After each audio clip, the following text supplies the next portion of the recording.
আসসালামু আলাইকুম রহমতুল্লাহি ওবরকাতুহু। সম্মানিত দর্শক, আমাদের সেনাবাহিনীর যে সদর দপ্তর ঢাকা ক্যান্টনমেন্ট, সেখানে একটি প্রতীক স্থাপন করা হয়েছে। সেটিকে নাম দেওয়া হয়েছে শিখা অনির্বাণ। অবিরতভাবে এই আগুন জ্বলতে থাকবে, একটা শিখা প্রজ্বলিত থাকবে। ব্যাপারটা কিছু না, জাস্ট যে বিভিন্ন আমাদের যে গ্যাস ক্ষেত্রগুলো রয়েছে, আপনি দেখবেন প্রায় সবগুলো গ্যাস ক্ষেত্র, সেখানে একটা চুঙ্গার মতো দেয়া আছে, সেই চুঙ্গাটা সবসময় জ্বলতে থাকে। ইট মিনস সেখানে গ্যাস আছে, আগুন জ্বলা মানে সেখানে গ্যাসের কার্যক্রম চলছে। তো ওটারই প্রতীকী অর্থে শিখা অনির্বাণ নাম দিয়ে সেনাবাহিনীর যে স্পিড, গতি এবং স্প্রিট, এটা যে প্রজ্বলিত, দাউ দাউ করে জ্বলছে, আলো ছড়াচ্ছে, তাপ ছড়াচ্ছে, তারপর উদ্ভাসিত হচ্ছে, মানুষকে ঐক্যবদ্ধ করছে, মানুষকে দিক নির্দেশনা দিচ্ছে।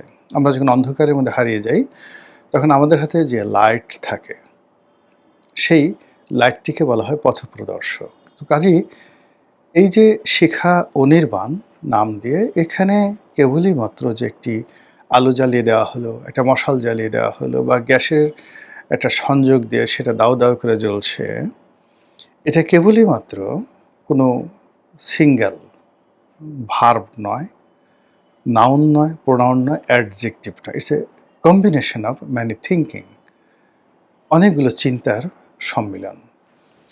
এখন এই যে শিখা অনির্বাণ কেবলই মাত্র যে বাংলাদেশে আছে তা নয়, আরও অনেক দেশে আছে।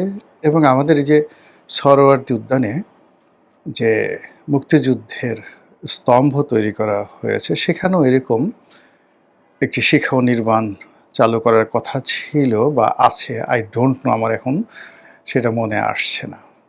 সেটা বন্ধ করে দেওয়া হয়েছে, চালু আছে, না শুরু করা হয়েছিল, বাট এটা পরিকল্পনার মধ্যে ছিল। তো যেটা বললাম যে আমি ওই শিখা অনির্বাণ যখন চালু হলো, তখন আমাদের দেশের যে সকল ইসলামপন্থী লোকজন রয়েছেন, এটিকে তারা বললেন এটা বেদাত, এটি হারাম, এটি শিরক। বেদাত বলা হলো এই কারণে যে যা আদতে ছিল না। আমাদের অনেকে আছে না আদত, আদত বলে। আদত অর্থ অনেকে বলার চেষ্টা করেন আদত মানে আসলে ছিল না, নট লাইক দ্যাট। আদত হলো আদিকালে, মানে ইতিপূর্বে। আদতে ছিল না মানে ইতিপূর্বে ছিল না। তো যা ইতিপূর্বে ছিল না সেগুলোকে বলা হয় বেদাত। বেদাত। আবার এই বেদাতের মধ্যে অনেকগুলো বেদাত আছে ধর্মে, যেগুলোকে বলা হয় বেদাতে হাসানা। আগে ছিল না, কিন্তু এগুলো এত সুন্দর যে এর চেয়ে উত্তম কোনো কিছু হয় না। যেমন তারাবির নামাজ, এটিকে বলা হয় বেদাতে হাসানা।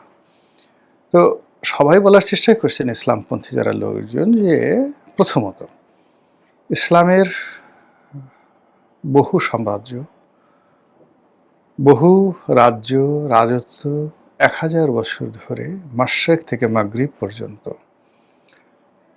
তারা শাসন করেছে, আলো ছড়িয়েছে এবং কিংবদন্তির দৃষ্টান্ত স্থাপন করেছে, যেটা মানবজাতির ইতিহাসে অন্য কোনো সভ্যতা, অন্য কোনো জাতি, অন্য কোনো গোষ্ঠী একই সঙ্গে ইসলাম, সিভিলাইজেশন, ধর্ম, শিল্প, সাহিত্য, সংস্কৃতি, বিজ্ঞান পারেনি, যেটা এই মুসলমান রুলারদের জমানাতে হয়েছে। আপনি যদি অটোম্যানদের সেই 800 বছরের শাসন দেখেন, পুরো তুরস্ক, আনাতোলিয়া, তারপর রাশিয়ার একটা বিরাট অংশ, বিশেষ করে আমরা যেগুলোকে সিআইএস কান্ট্রি বলি এখন, রাশিয়ার যে 6-7টি দেশ রয়েছে যেটা মুসলিম প্রধান, Uzbekistan, Kazakhstan, Kyrgyzstan, Tajikistan, Armenia থেকে শুরু করে আপনি সেই ইউরোপের কসোভা, এরকম বহু অঞ্চল, বলকান অঞ্চল বিশেষ করে, এটি অটোম্যানদের অধীন ছিল।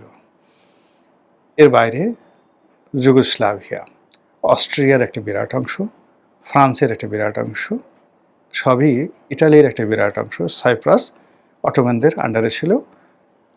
আর এটা পরবর্তীতে মিশর এবং পুরো মধ্যপ্রাচ্য, আজকের যে জিওগ্রাফিক মধ্যপ্রাচ্য পুরাটাই অটোম্যানদের অধীন ছিল কন্টিনিউয়াসলি 800 ইয়ার্স।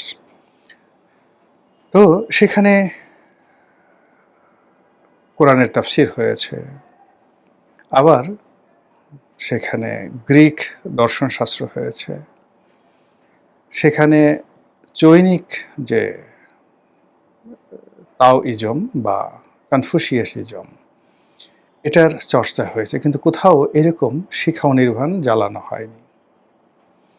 একইভাবে কন্টেম্পোরারি আরেকটি সভ্যতা ইউরোপে আলো জ্বালিয়েছিল, ইটালির একটা বিরাট অংশ, তারপর স্পেন, ফ্রান্সের একটা বিরাট অংশ নিয়ে যে ডাইনেস্টি ছিল মুর ডাইনেস্টি, যেটা উমাইয়া খিলাফতের একটা পার্ট, এটা অনেক বড় ছিল এবং এটাও প্রায় 800 ইয়ার্স ছিল। এখানেও মানে সেই আলহামারার মতো, আজ জাহারার মতো সে বিশাল বিশাল স্থাপনা এখনও পৃথিবীকে বিমোহিত করে, কিন্তু কোথাও এরকম একটা শিখা নির্মাণ ছিল না। আপনি যদি ভারতবর্ষে আসেন, সে ভারতবর্ষে 350 বছর মুঘলরা ছিলেন, মুঘলদের আগে সুলতানরা ছিলেন, এখানেও 800 ইয়ার্স, অর্থাৎ সুলতান মাহমুদ থেকে শুরু করে আপনি যদি ফার্স্ট ডাইনেস্টি ধরেন, সেই মোহাম্মদ ঘুরি, কুতুবুদ্দিন আইবেক থেকে একেবারে দ্বিতীয় বাহাদুর শাহ পর্যন্ত 800 ইয়ার্স। এর মধ্যে তাজমহল হলো, দিল্লি ফোর্ট হলো, আগ্রা ফোর্ট হলো, তারপর কুতুব মিনার হলো, আরও কত কি, মানে যাকে বলা হয় মাস্টারপিস অফ ইঞ্জিনিয়ারিং। কিন্তু কুতুব মিনারের উপরে তো ইচ্ছে করলে একটা মশাল জ্বালানো যেত।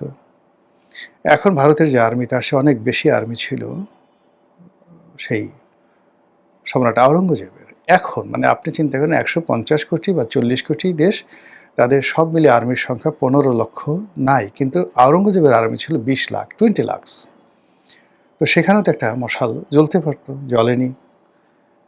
মধ্যপ্রাচ্যে সম্রাট আওরঙ্গজেব ছিলেন, ভারতে মধ্যপ্রাচ্যে টোটাল যে ডাইনেস্টি, সেখানে দুটো ডাইনেস্টি, ফাতেমি সাম্রাজ্য মিশর কেন্দ্রিক, আর বাগদাদে ছিল আব্বাসীয় খেলাফত। তারও আগে সিরিয়ার দামেস্কতে 90 বছর শাসন করছে উমাইয়া খেলাফত। কোথাও তো একটা মশাল জ্বলেনি। এজন্য ইসলামী যারা স্কলার, তাদের বক্তব্য হলো যে এটা বেদাত শুধু নয়, এটা হারাম, নিষিদ্ধ, আর এটা শিরক। মানে